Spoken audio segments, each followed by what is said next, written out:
Hi friends, welcome to my channel. இந்த வீடியோவில் நம்ம என்ன பார்க்க போகிறோம் அப்படின்னா 6ஆம் வகுப்பு தமிழ் புக்கில் இருக்க இயல் 6 பற்றி தான் பார்க்க போகிறோம். இயல் 6 அப்படிங்கிறது கூடி தொழில் செய் அப்படின்ற டைட்டில் பற்றி தான் பார்க்க போகிறோம்.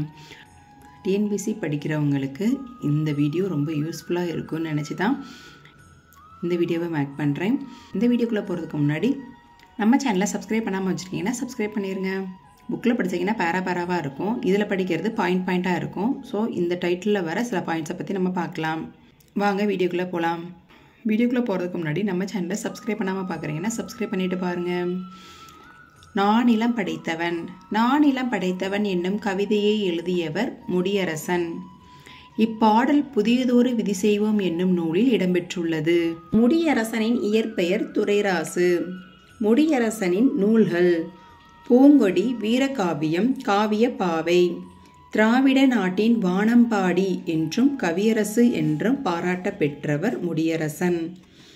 முடியரசனின் கவிதை வரிகள்: கல்லெடுத்து முள்ளெடுத்து காட்டு பெருவெளியை மல்லெடுத்து திண்டோல் மரத்தால் வளப்படுத்தி ஆழக் கடல் கடந்தான் அஞ்சும் சமர்கடந்தான் சூழும் பனிமலை சுற்றி கொடி பொறித்தான். அஞ்சாமை மிக்கவன்தான் ஆனாலும் சான்றோர்கள் அஞ்சுவதை அஞ்சி அகற்றி விலக்கிடுவான். சொல்லும் பொருளும்: மல்லெடுத்த வலிமை பெற்ற, எக்களிப்பு பெருமகிழ்ச்சி, நல்கும் தரும், கழனி வயல், மரம் வீரம், சமர் போர், களம் கப்பல், ஆழி கடல். மனிதனின் வாழ்க்கையை உயர்த்தியது தொழில்நுட்பமும் வணிகமும். போர்க்களத்தில் வெளிப்படும் குணம் வீரம். பாரதியாரின் கவிதை வரிகள்: வெள்ளி பனிமலையின் மீது உலாவுவோம், அடிமேலே கடல் முழுதும் கப்பல் விடுவோம், கங்கை நதிப்புறத்து கோதுமை பண்டம், காவிரி வெற்றிலைக்கு மாறு கொள்ளுவோம், சிங்க மராட்டியர் தம் கவிதை கொண்டு சேரத்து தந்தங்கள் பரிசளிப்போம். இந்த வரிகள் எல்லாம் பாரதியாரின் கவிதை வரிகள். கடலோடு விளையாடு. பாடல் மனிதருக்கு மகிழ்ச்சியை தருகிறது. வாட்டும் வெயிலையும் தாக்கும் புயலையும் தன் கூட்டாளியாக்கி கொண்டு மீன் பிடிப்பவர்கள் மீனவர்கள். விடிவெள்ளிதான் மீனவர்களுக்கு விளக்கு. விரி கடலே மீனவர்களுக்கு பள்ளிக்கூடம்.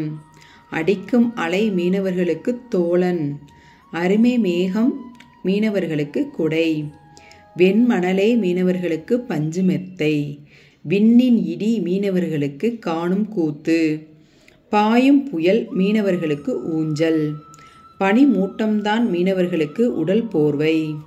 காயும் கதிர் சுடர்தான் மீனவர்களுக்கு கூரை. கட்டுமரம் மீனவர்கள் வாழும் வீடு.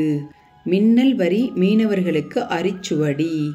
பிடிக்கும் மீன்களே மீனவர்களின் பொருள்கள். முழு நிலவே மீனவர்களுக்கு கண்ணாடி. மூச்சடக்கும் நீச்சல் மீனவர்களுக்கு யோகம். மீனவர்கள் தொழும் தலைவன் பெருவானம். சொல்லும் பொருளும்: கதிர்ச்சுடர் கதிரவனின் ஒளி. மின்னல் வரி மின்னல் கோடுகள். அரிச்சுவடி அகர வரிசை எழுத்துக்கள். நெய்தல் திணை விளக்கம். நிலம் கடலும் கடல் சார்ந்த இடமும். மக்கள் பரதவர் பரத்தியர். தொழில் மீன் பிடித்தல், உப்பு விளைவித்தல். பூ தாளம்பூ. உழைக்கும் மக்கள் தம் களைப்பை மறக்க உற்சாகத்துடன் பாடும் பாடல் நாட்டுப்புற பாடல். காதால் கேட்டு வாய்மொழியாவே வழங்கப்பட்டு வருவதால் இதனை வாய்மொழி இலக்கியம் என்பர். ஏற்றப்பாட்டு, ஓடப்பாட்டு முதலானவை தொழில் பாடல்கள். தொழில் பாடல்கள், விளையாட்டு பாடல்கள், தாலாட்டு பாடல்கள் முதலியன நாட்டுப்புற பாடல்களுள் அடங்கும். கடலோடு விளையாடு என்னும் தலைப்பில் விடிவெள்ளி நம்பிளக்கு என்று தொடங்கும் பாடல் நாட்டுப்புற இயலாய்வு என்னும் நூலில் இடம்பெற்றுள்ளது.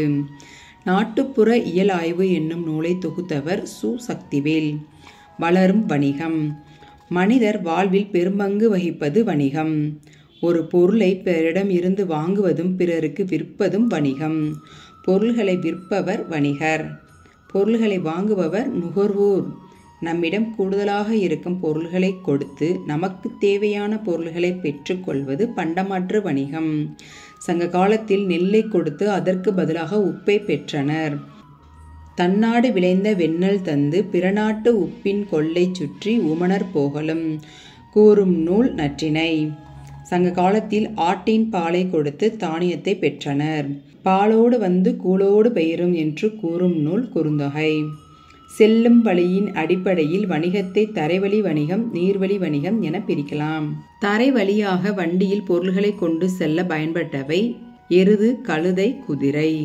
வணிகர்கள் வெளியூருக்கு செல்லும் குழுவின் பெயர் வணிகச் சாத்து. கப்பல்கள் வந்து நிற்கும் இடங்கள் துறைமுகங்கள். பட்டினம் என்றும் பாக்கம் என்றும் குறிக்கப்பட்டவை துறைமுக நகரங்கள். சங்க காலத்தில் தமிழ்நாட்டின் தலைசிறந்த துறைமுகமாக விளங்கியது பூம்புகார். தனிநபரால் நடத்தப்படும் வணிகம் தனிநபர் வணிகம்.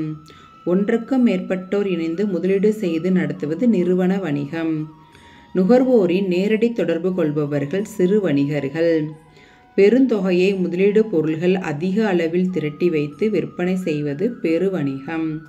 பழங்காலத்தில் தமிழ்நாட்டிலிருந்து ஏற்றுமதி செய்யப்பட்டவை தேக்கு, மயில் தோகை, அரிசி, சந்தனம், இஞ்சி, மிளகு.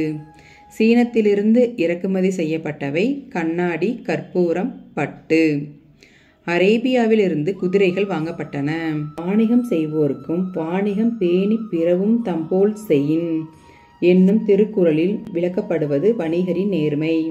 நடுவு நின்ற நன்னெஞ்சினோர் என்று வணிகரை பாராட்டும் நூல் பட்டினப்பாலை. கொள்வது மிகை கொள்ளாது, கொடுப்பதும் குறைபடாது என்று வணிகரை பற்றி குறிப்பிடும் நூல் பட்டினப்பாலை. தமிழ் சொல் அறிவோம். கரன்சி நோட் பணத்தால், பேங்க் வங்கி, செக் காசோலை. டிமாண்ட் டிராப்ட் வரைவோலை. டிஜிட்டல் மின்னணு மயம். டெபிட் கார்டு பற்று அட்டை. கிரெடிட் கார்டு கடன் அட்டை. ஆன்லைன் ஷாப்பிங் இணையதள வணிகம். இ-காமர்ஸ் மின்னணு வணிகம். உழைப்பே மூலதனம். பாடுபட்டு தேடிய பணத்தை புதைத்து வைக்காதீர் என்று அறிவுரை கூறியவர் ஔவையார். அருளப்பர் பிள்ளைகள் ஒவ்வொருவருக்கும் கொடுத்த தொகை 50,000 ரூபாய். தந்தை கொடுத்த பணத்தை கொண்டு நிலத்தை குத்தகைக்கு பிடித்து காய்கறி தோட்டத்தை அமைத்தவன் வளவன். தந்தை கொடுத்த பணத்தை கொண்டு நாட்டு பசுக்களை வாங்கியவள் அமுதா.